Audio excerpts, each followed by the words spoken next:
ask for 2 years prior of 2025, and that's going to be the year 2023. So whenever students start applying in the next couple of months for the application, you'll want to make sure you're referencing 2023 information.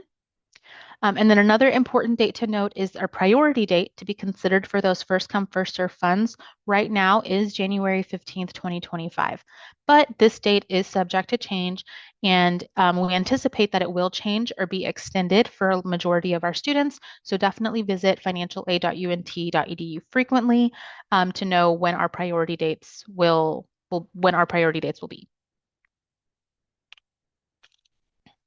Okay, so scholarships. Scholarships is also a type of financial aid, or they are considered a type of financial aid, but they are applied separately from the FAFSA or the TASFA. So they have their own slide. Students who have been admitted to UNT will have the opportunity to complete the general scholarship application within the next month, and they'll apply for all of the scholarships that the university has to offer, and they're awarded through our department. We also recommend students, once they've been admitted, to check with their department of their major, because a lot of times departments tend to have their own sources of funds or their own separate funds that are offered specifically by their department for students who are participating in their degree programs. They want to retain those students. They want their students to graduate from their degree programs. So they typically have their own sets of funds set aside for the students who are in those programs. So definitely check with them as well. And then any external scholarship opportunities, like through private organizations, maybe civic organizations, any religious affiliates students might have, your employers. For Allen ISD, strongly recommend you talk to your advisors to see if there are any scholarship opportunities, any local scholarship opportunities, maybe through a PTO organization. So check with them. I typically recommend students spend a weekend to kind of build their little resume for their scholarship application, create their essays, and just spend a weekend, a couple of hours, and just submit as many applications as you can so you can get as much money as possible to cover the cost of your education. So for students in the next couple of months, when you're preparing to apply for financial aid, students will need to have a verified studentaid.gov account. It will also ask for your contributor or your parent information. So students will want to have the information for their parents, at least one of the parents in the household. They would want to have their social security number, their 2023 tax information, date of birth, and email address. They'll also want to have UNT school code or any school code for any schools you're interested in attending. You'll want to reference 2023 tax information and pretty much any financial information you have for that year. So any documents that you have, if you worked or filed taxes, if your parents worked or filed taxes in 2023, you're going to want to have that information on hand. So when you are applying for FAFSA or you're completing the FAFSA, a student will need to create an FSA ID. If you haven't already done so, I strongly recommend you do so now because it is tied with your Social Security number, and the Social Security Administration may take some time in verifying your Social Security number with the Social Security Administration. So we want to make sure that your account is verified and active by the time the application becomes available. This is something that the students and the parents can do now so that when the application is open, you can just go ahead and apply without having to wait to be verified. Once you have that account, you can log into FAFSA.gov to start an application. And then the FAFSA will ask a series of questions to determine if a student is going to be considered an independent or a dependent student for the purposes of applying for federal aid. For a majority of our high school students, they will be considered a dependent student, so they will be asked to provide parent information, and then they'll be prompted to provide the parent's social security number, date of birth, and email so that that parent can then be invited to the FAFSA to complete their portion of the questions. The FAFSA will also ask the student's demographics, but that won't impact the eligibility for the student. It will ask high school completion status, student financial information if the student worked or filed taxes in the year 2023. It will also ask the student to put at least one school code or list at least one school that they are interested in attending. And then it'll ask them to review and sign. And once a student reviews and signs, then it will send an email to the parent contributor for them to complete their portion. Now, both parties, the student and the parent, have to complete their portion in order for the FAFSA to be considered successfully submitted, and for the schools that you listed on there to get the copy of the application and begin processing it and determining your award packages. So you want to make sure that all steps are completed as quickly as possible to be considered for that first come, first serve aid. Just a couple of things to keep in mind. You want to make sure that the students are using their legal names on both the admissions application and the financial aid application. They want to make sure it's consistent because the financial aid offices will use the name information, date of birth, and the social security number that's on your admissions application and on your FAFSA to link the two together and begin processing it to create your award package. So you want to make sure that you're consistent in using your legal name and including your social security number on your admissions application, um, and putting your date of birth consistently on both applications as well. You also want to make sure that the income earned by contributors isn't any information that you're guessing. It's information that you're directly referencing from your tax information if you have to enter it manually. Things like household size, leaving maybe people out of the household or including too many on the FAFSA, you want to make sure that that is consistent with the actual number of people in the household as well. Students and parents also want to make sure that they are providing consent to the processing of their application because failure to provide consent means that the application just will not be processed. You want to make sure that you're providing consent, you're signing the application, both the student and the parent, and also saving the application and submitting the application. So you'll get that congratulations, you've successfully submitted the FAFSA screen once it's done. So say that you've applied for financial aid, you've submitted your FAFSA. What do you do then? So typically students who apply for financial aid, once the Department of Education processes it, because it will be a couple of weeks once you submit your application, for the Department of Education to actually process it and determine eligibility, you'll get a FAFSA submission summary, or students will get a FAFSA submission summary to their email that they included on the FAFSA that will be kind of a reference sheet for all of the information the students and all of the contributors indicated on the FAFSA. And it's also a copy of what the schools are going to be receiving once the Department of Education begins sending that information out.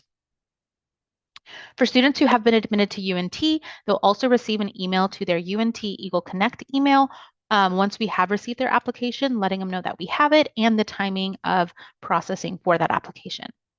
Additional action items for those admitted to UNT will also be posted on the My UNT task to-do list. We're going to be asking about the status of your enrollment, how many credit hours you plan on taking, because that will determine exactly how much financial aid we can award. So for any students who've been admitted, you want to just make sure you're monitoring your student email and your student portal to make sure you're not missing on any important deadlines or opportunities. Okay, so special circumstances. Obviously, a lot can happen between the time that you file your taxes that the FAFSA is asking for. So for the upcoming school year, they're going to ask for 2023. So a lot can happen between 2023 and then when your student actually starts attending school in fall of 2025.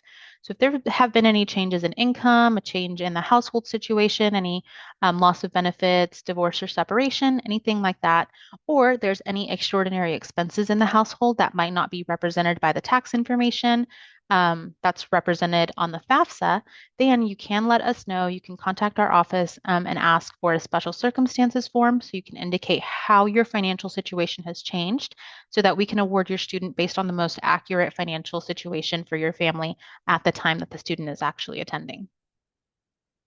And for students who are in situations of abuse, abandonment, and neglect, there might be some issues whenever you're trying to complete your application if it asks for parent information, but you're not able to provide any.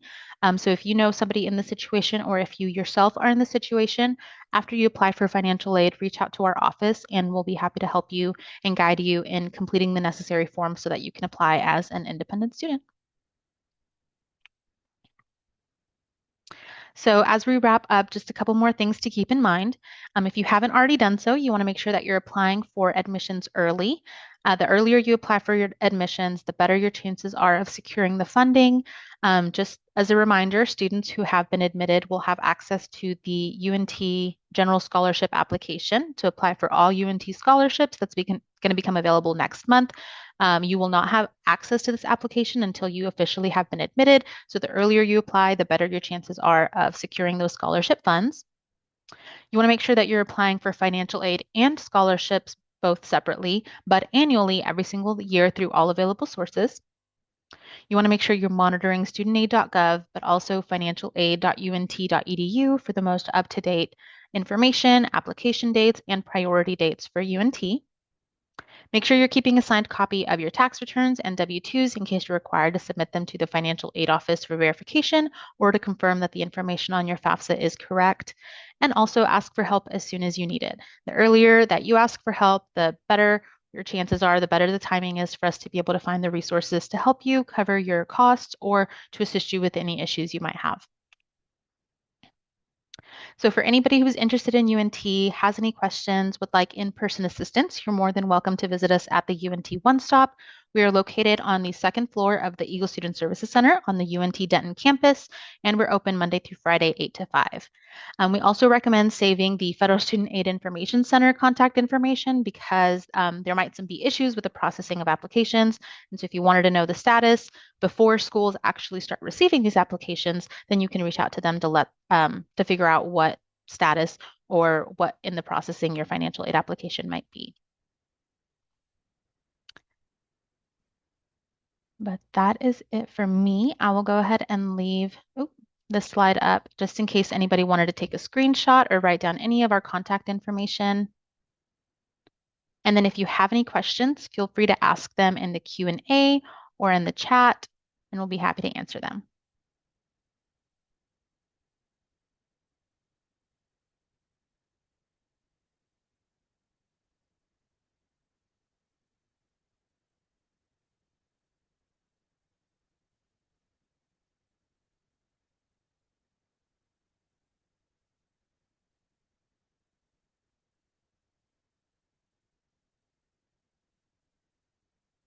I'm not seeing any questions so far, but I will still stay here in case anybody has any financial aid questions.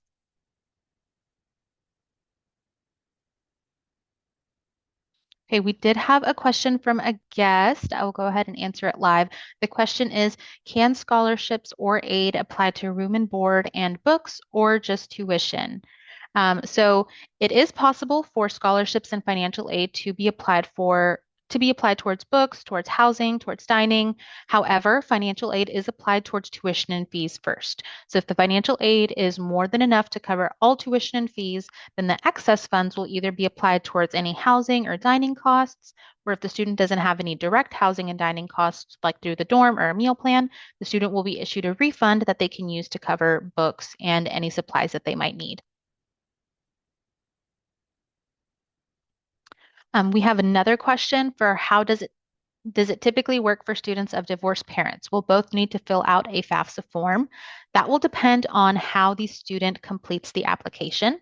It will ask for the information of the parent that provides at least 50% or more support, financial support for that student. So depending on how they answer, that's the information or that's the parent information that they'll need to provide. And then if that parent is remarried, then they will need to provide their spouse's information as well. Somebody asked, my son is a junior. Is it too early to start a FAFSA? It is not too early to start a FAFSA. However, your son will not be awarded any financial aid until until they're going to begin the freshman year of college. So if you wanted to kind of test out the FAFSA, if you wanted to create an FSA ID and get a feel for how the application looks like, how it works, how the information is going to be asked, then you can go ahead and test drive it, try it out now while your student is a junior. There just won't be any processing in the application because they're not going to be attending college until the next academic year.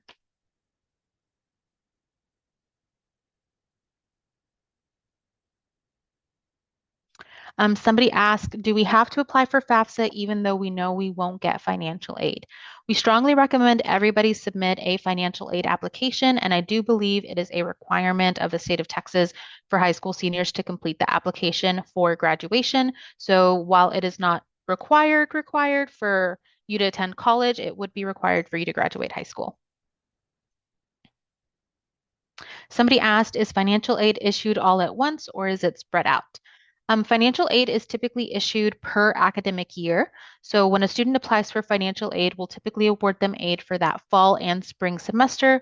Then they'll need to reapply for maybe financial aid for the summer semester and then reapply for financial aid for the next academic year.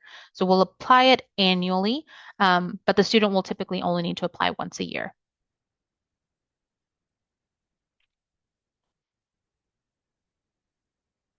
Somebody asked, can you tell me the difference between FAFSA and TASFA? Who does which? So FAFSA is for students who are eligible or who are U.S. citizens or eligible non-citizens. And the TASFA is for students who are not U.S. citizens, but they are residents of Texas. So if they lived in Texas for 3 years and graduate from a Texas high school, they are considered a Texas resident and they can complete the TASFA. But if you are a U.S. citizen, then you would complete the FAFSA. Another question is, does only one parent fill out the FAFSA if parents are married? So that will depend again on how the student completes the application. It will typically only ask for information for one parent. However, if both parents contributed financially to the household, if both parents worked, it will ask for the income information for both parents.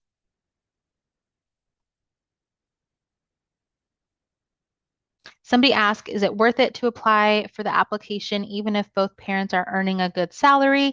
Again, yes, we strongly recommend everybody complete the application because even though you might not get the free money or that first come, first serve money, you might be awarded something from the institution. Some scholarship applications might require a FAFSA application on file.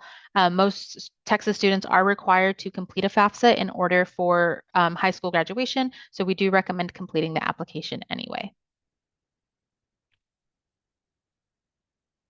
We do have another question of somebody who says they have been unemployed in 2024, but their 2023 income information reflects some type of income. So for that, you would still want to reference 2023 income information when you're applying for financial aid. So when you're doing the FAFSA, you will still have to put that information for 2023, but then you will want to contact your school or the schools that the student is planning on attending and letting them know, hey, my financial situation has changed. How do I report that? For UNT, we'll give you a special circumstances form so you can let us know that in 2024 you're no longer employed. And so we can use that information to recalculate your student's eligibility for financial aid. Somebody asked, is there any household income brackets for FAFSA? So no, the FAFSA does not have any household income brackets. The financial aid calculation does vary depending on each applicant, each student, and the information provided on there. So there can be some high salary who are still eligible for need-based aid. So there's not any like bracket or chart that the Department of Education has released to determine exactly how much a student can receive.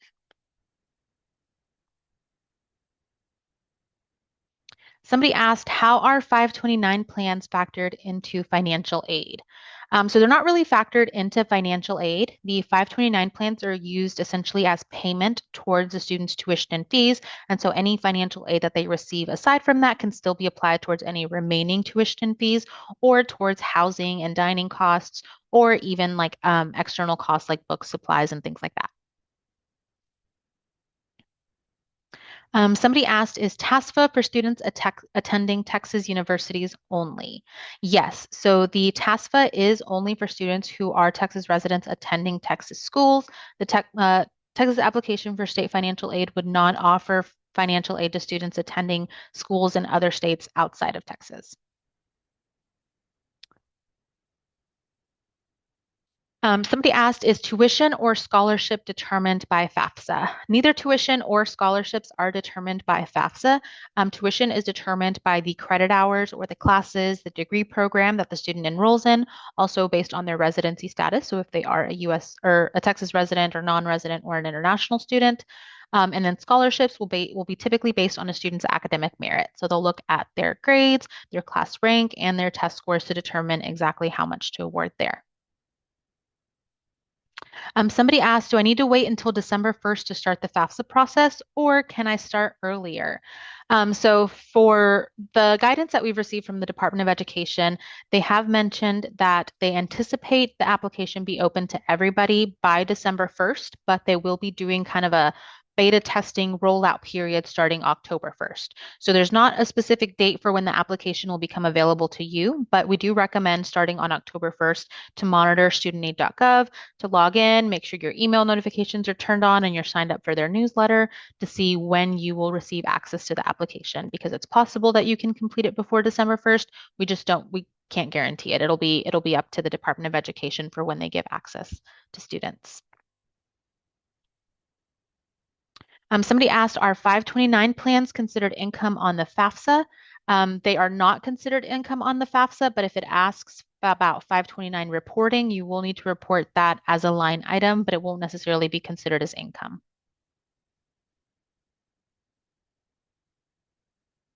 Somebody asked, do we have to apply for FAFSA for every university site?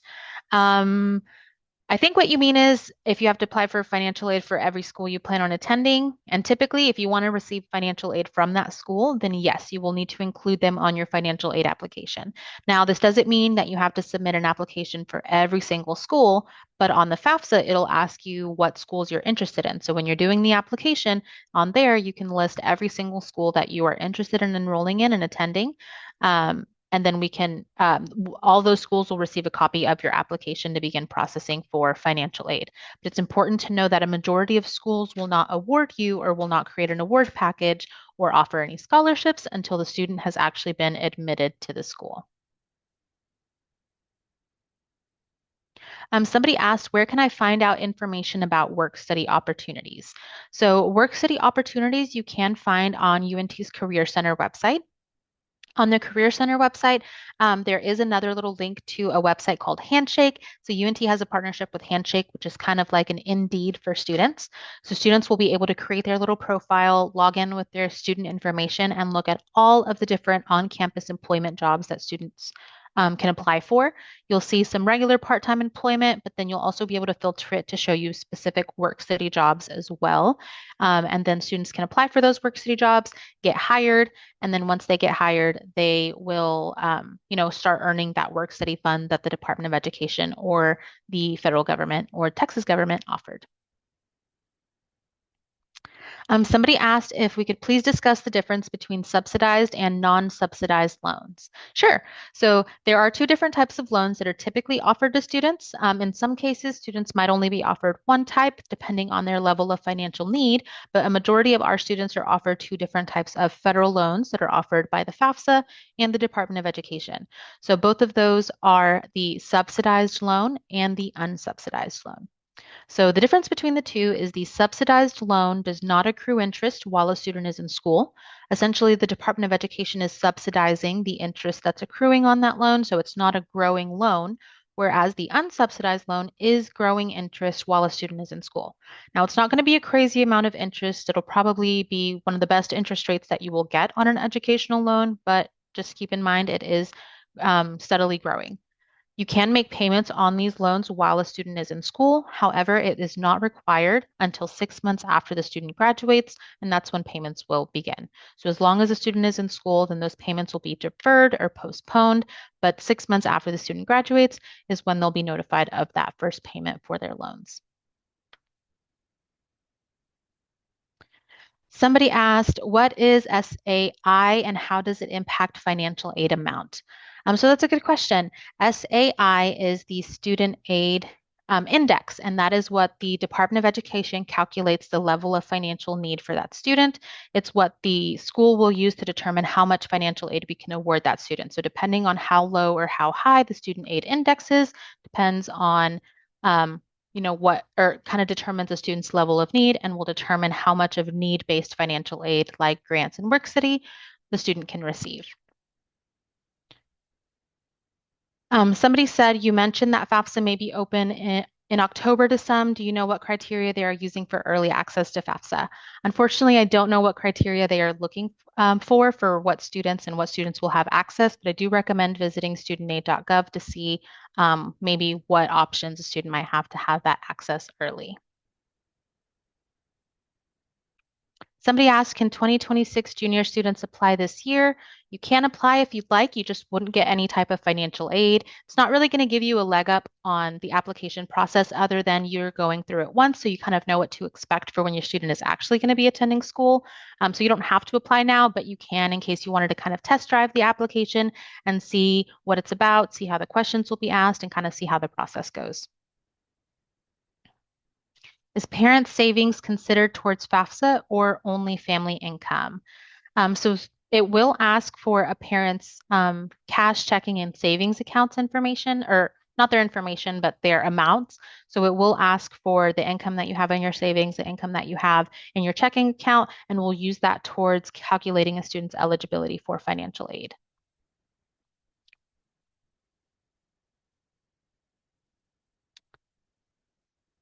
Somebody asked, does funds/savings on a student's name count against FAFSA? So students will need to report the information in their cash and savings accounts. So any asset that the student might have will need to be reported on the FAFSA and will be used to calculate the student's eligibility for financial aid. Somebody asked, so do different schools apply FAFSA information differently when determining aid? No, so all the schools will calculate financial eligibility the same way. However, the amount of financial aid a student receives will depend on the overall costs of that school compared to the student aid index that's calculated towards the student's eligibility and from the student's FAFSA. So if a student is attending maybe a private school with a lot higher tuition and fees, they might be considered a needier student. Whereas if that same student might be applying to a local community college, they might have lower costs, so they might not be considered as needy. So it really depends on the school that the student chooses and the calculated student aid index that it comes from the student's financial aid application.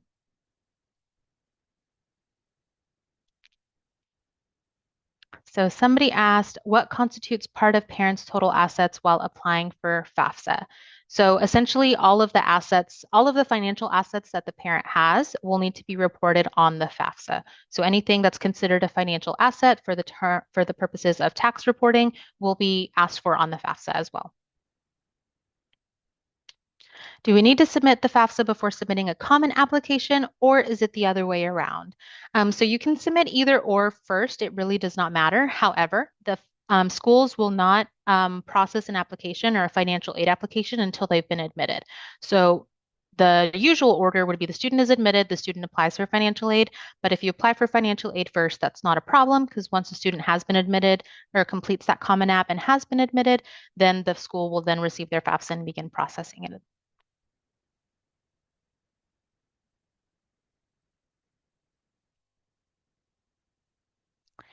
Somebody asked, how do I separate my rainy day funds from tuition funds in FAFSA?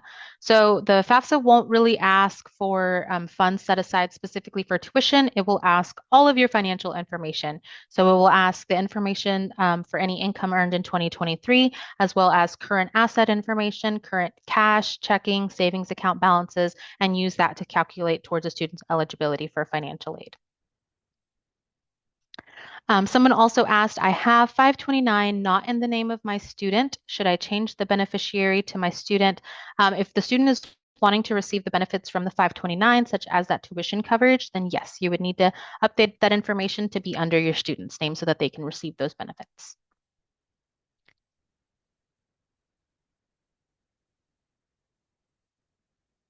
Is 529 or Texas Tuition Fund part of the parent's total assets while applying? It's going to be considered towards other funds that can be applied towards a student's education. So the FAFSA will have a question specifically asking for 529 plan information or the balance or amounts on that, so you will enter it there.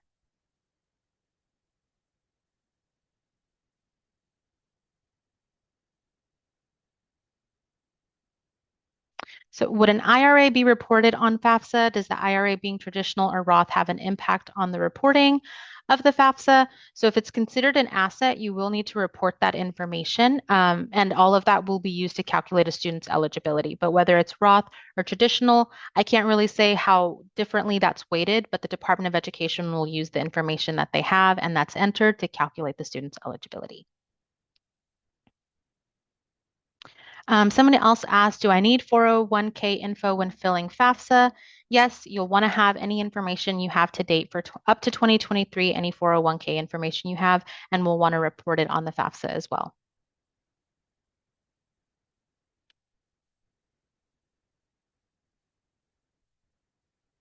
Somebody asked, do I need to fill CSS? You will not need to fill it out for financial aid purposes, but for admission purposes or additional scholarship purposes, you might need to complete that application. So we do recommend it.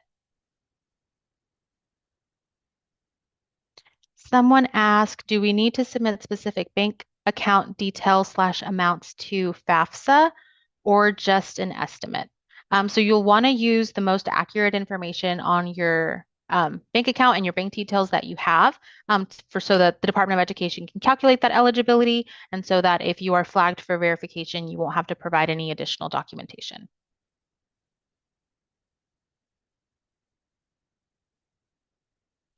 Somebody asked, do I have to enter all schools when applying for FAFSA? Can I enter more schools later? You can enter more schools later, but we strongly recommend putting as many as you can when you're first applying. And the reason that we do that is because when you make changes to your application, it can delay the processing of the FAFSA application and it can delay, the timing of everything. So the earlier that you submit that information, the better your chances are of those schools receiving that information and of processing your application so you can get the most amount of money possible. Somebody asked, do we need to provide all 2023 values of 401k savings, et cetera, or current values? For any income information, it's going to ask for 2023, but any asset information would be current to date asset information. Somebody asked, can you clarify, did you say that a college will not tell my student how much aid he will receive from them until he officially commits? Oh, the question went away. Give me just a second. See if I can find it. Until they officially commit to that school. So you'll have to blindly commit to a school without knowing how much that school will give you financially. So UNT does not have a commitment process, so I can't speak for schools that do have the commitment process, but you do have to be admitted to that university or that school in order to be processed for financial aid. So if students have not submitted an admission application to the school that they're interested in yet, that school will not receive the financial aid application and process it to determine how much awards they can receive. The commitment, I'm not exactly sure how that would work for other schools, but for UNT, you don't have to commit in order to determine exactly how much we can award. You just have to be admitted. Will multiple kids attending school from the same household be considered for aid or any additional scholarship? Multiple kids will be considered for aid as long as they complete the financial aid application. And the earlier that the students apply for admission and apply for scholarships will determine exactly how much scholarships that they can receive. And then depending on if you're part of the UNT Alumni Association or the UNT Parent Association, your student might be eligible for, scholarship opportunities through those programs as well.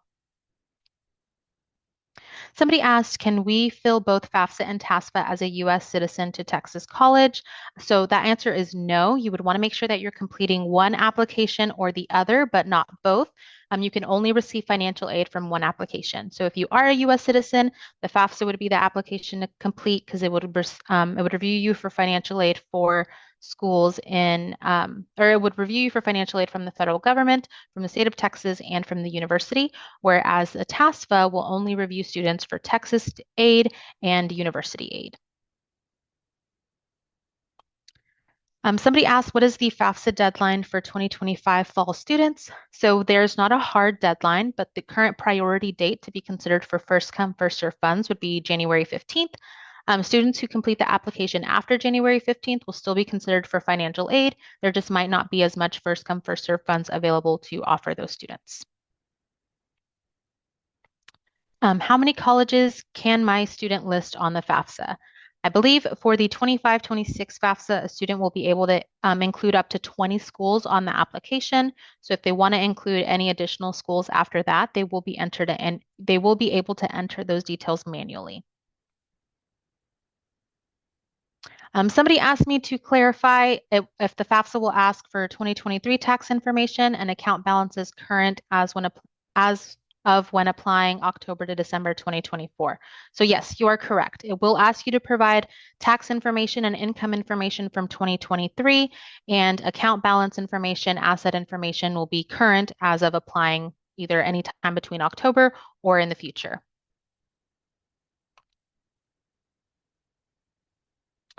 Somebody mentioned, somebody asked, do I need to mention 529 and siblings name on application? So if the application is not, if you're not completing it for the sibling, you shouldn't need to enter the 529 information. You would only want to enter it for the student that you're applying for at that time. When you're completing the 529, or when you're completing the FAFSA for the student that the 529 is under, that's when you'll want to include that information. Somebody asked, how do we speak to UNT for scholarships and grants if FAFSA refusal? So I'm assuming that means if you're not awarded any grants through the FAFSA. So UNT does not offer any grants that are outside of FAFSA eligibility. So if the FAFSA determines you're not eligible to receive grant funding, then you can talk to our office about possibly completing the special circumstances form to see if your financial situation has changed, and we can offer, we can recalculate students' eligibility and at that point maybe offer some need-based funds or grants. And then for scholarships, those are awarded typically on an academic merit base. So we would recommend applying as early as possible and then asking all of your available sources, such as your Department of Study and any external scholarship opportunities as well.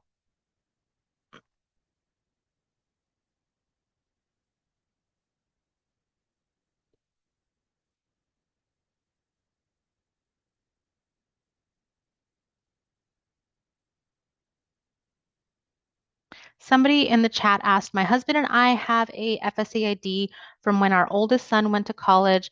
Our youngest son is heading to college for fall 2025. We can use our old FSA IDs for our youngest son, so only him need to obtain a new FSA ID. Am I right? Yes, you are correct. So you can utilize the FSA IDs that you and your husband already have to sign in as a parent, but your son who's going to be attending college in fall of 2025 will need to create his FSA ID as well. So if y'all have it, y'all are good. It's just your son who doesn't have one that will need to create one. Somebody asked, what if you didn't file taxes this year for 2023? Can you use 2022 or 2021? No, if you did not file taxes in 2023, you can report on the FAFSA that you did not file taxes in 2023 and answer the questions that it pulls up, such as any income you might have earned if you worked. Otherwise, you'll just indicate that you did not work or file any taxes for 2023, and your student's eligibility will be determined that way.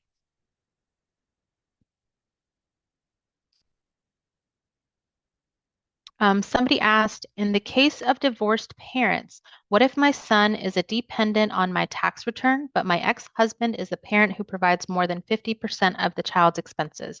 Which parent should be applying?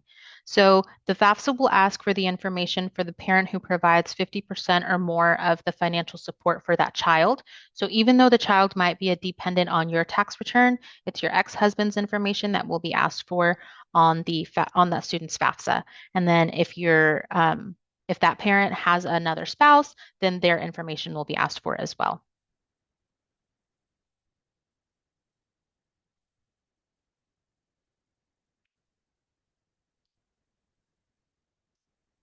Somebody asked, I might have created a FAFSA ID as a student. Can I use it now for a parent ID or should I create one as a parent?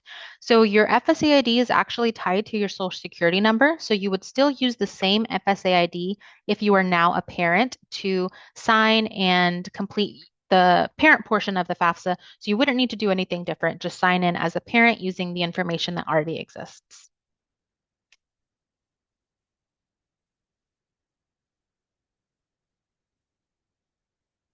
Somebody asked, I have Texas Tuition Fund for my two students. Do I need to report both on FAFSA or only what pertains to my senior? You will want to provide, depending on whoever's applying for financial aid, you would want to apply the 529 information for only that student. So if both of your students aren't applying for financial aid, then you'll only need to provide information for the one that is. Somebody asked, all funds are based on first come, first service. That means I submit my application before deadline, such as most case. I cannot get any fund and financial aid. So all need-based aid or grant funds are awarded on a first come, first serve basis. So the earlier student applies for financial aid, completes the applications, and has been admitted. If it's by UNT's priority date, which currently stands at January 15th, then you will be considered for those first come, first serve funds. Otherwise, depending on whatever funds are available is what we'll offer the student if we receive an application after the priority date. Somebody asked, what does first come, first serve mean? Whoever applied to the college first, even though at the point we don't know if they're accepted to the school. So in order to be awarded financial aid, you do have to be admitted and accepted into the school. So in order for us at UNT to process a financial aid application, a student does have to be admitted to UNT, so they'll know um, before we can process their financial aid and before we can give them their award if they've been admitted to UNT, and then based on that information, if they've applied, have been admitted, and have submitted their financial aid application before the January 15th priority date, they'll be considered for those first come, first serve funds.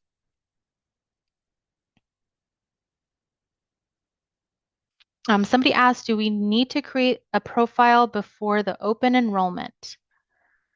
Not exactly sure what you mean, but if you're asking about the FAFSA, you can create the FSA ID now before the FAFSA application becomes available by December. So definitely everybody here, we strongly recommend you go ahead and create an FSA ID as a student if you don't have one, as a parent if you don't have one. That way, when the application does become available by December, you'll have all of that ready to go, and then you can complete the application.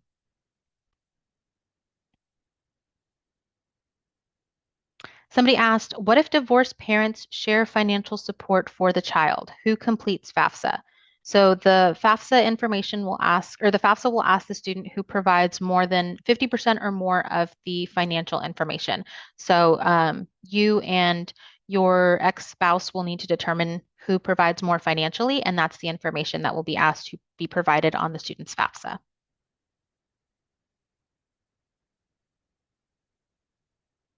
Somebody asked, let me make sure that I am clear. It will be my income, not the father, correct? Since I carry my son.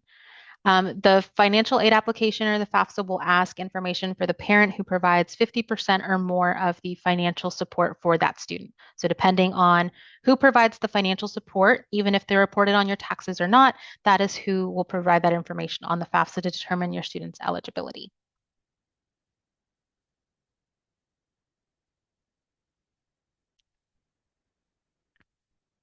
Somebody asked, how long does UNT take to evaluate applications for admittance? I'm not exactly sure how long it takes for the admissions office to determine exactly how long or like how long it will take from the student submitting the application to admission status. So we recommend you reaching out to our admissions office to get more information on that. Or you can visit admissions.unt.edu for more information.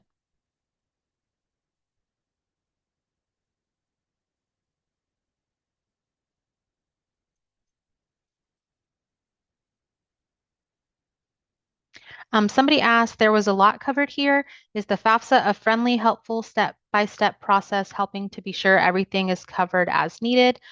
So the financial aid application will be used to determine how much schools can award. So both the Department of Education and the schools and the states are working in conjunction to offer as much money to the student as possible to help cover their educational costs. But depending on if that will be fully covered or not will depend on the student's eligibility, the date they apply, maybe their academic merit, and the schools that they plan on attending. So we will definitely do our very best to award as much as possible to cover as much cost as possible. We just can't guarantee everything will be covered.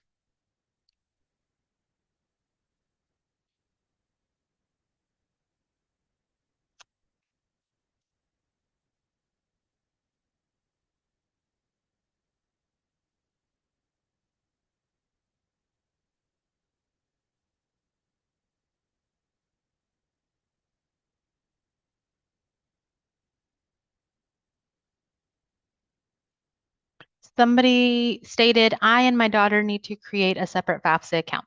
Yes, that will be correct. A student will need to create the FAFSA account as a student, and then a parent contributing the information will need to create one as well.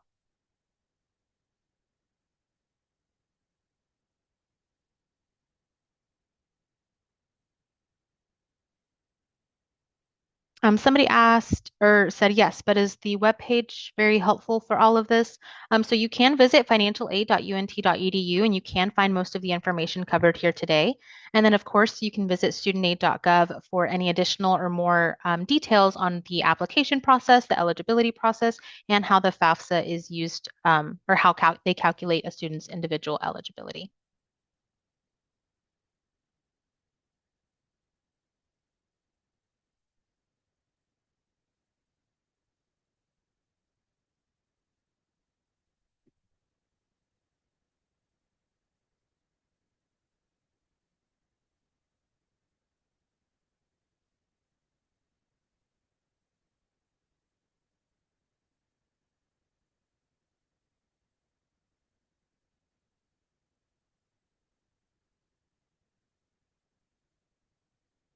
Okay, I'm not getting any more questions, but I will still stay here.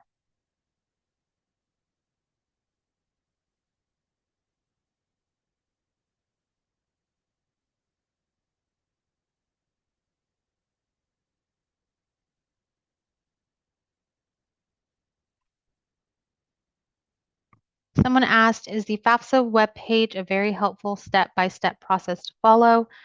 So with the FAFSA Simplification Act that was implemented in the 2024-2025 academic year, so this current aid year, the Department of Education took initiative to simplify the application, making it easier for students and parents to complete.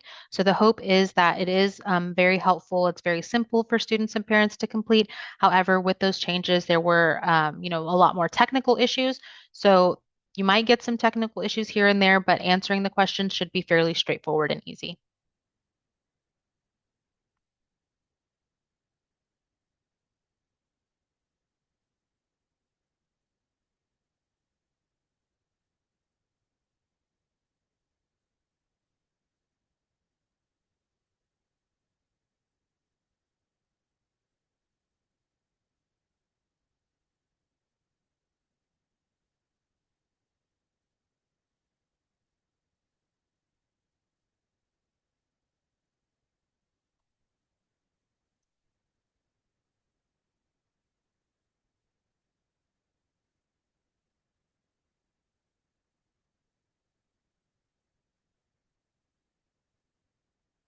And if you don't have any more questions, feel free to go.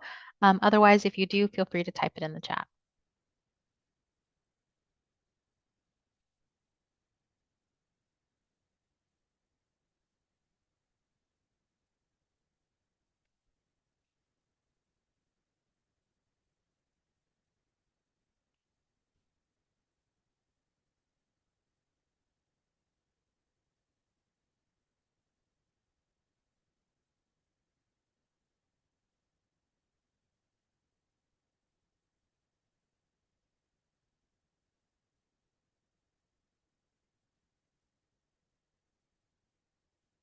Somebody asked, what is the advantage of UNT and funding in UNT versus other schools and financial aid?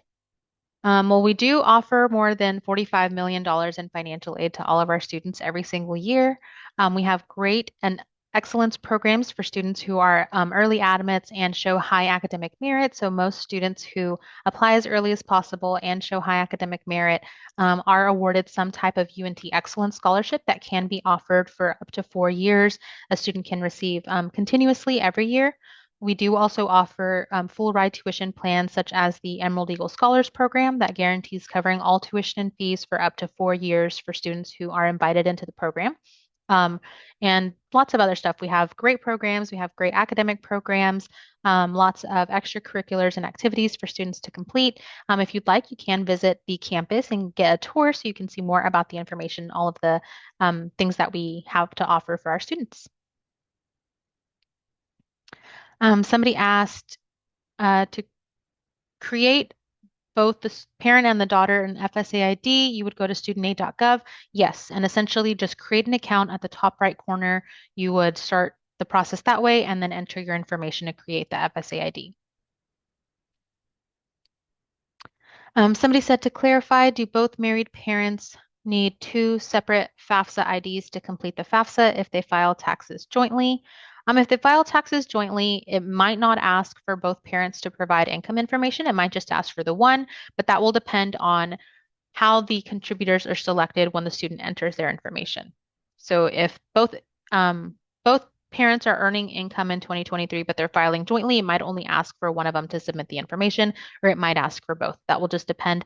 I would recommend keeping an eye on your email, watching your student complete their portion to kind of anticipate what questions you'll receive if it asks for both parent emails or just the one.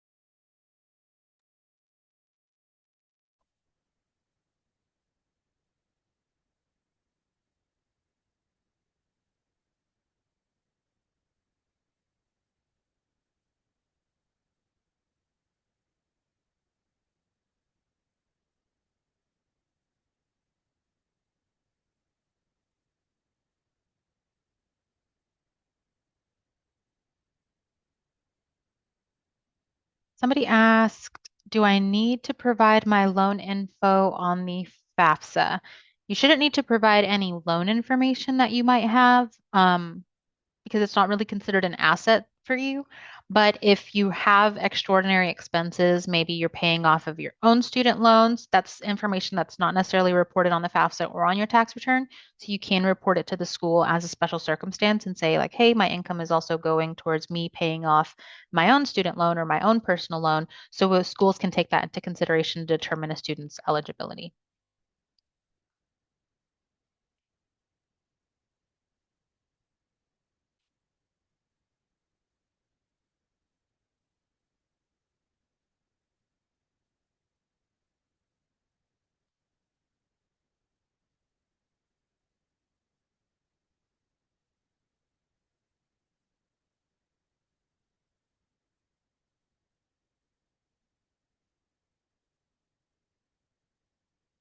And again, if you don't have any other questions, feel free to exit. You don't have to have me taking up your evening, but if you do, feel free to put them in the chat.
And thank you all so much for joining us again tonight. You all had so many great questions. I'm sure some of you thought of some questions that others didn't that might have helped answer some of the questions they might have had. Um, oh, I did just get one more question. If I have another child in college, do I fill his info in this child's FAFSA? It won't ask for your other child in college's info. It'll only ask for the student that you're completing the application for his info. You might have to enter your household size info and include that other student in your household size quantity, but you won't have to provide any specific details for your other student in college on your other student's application.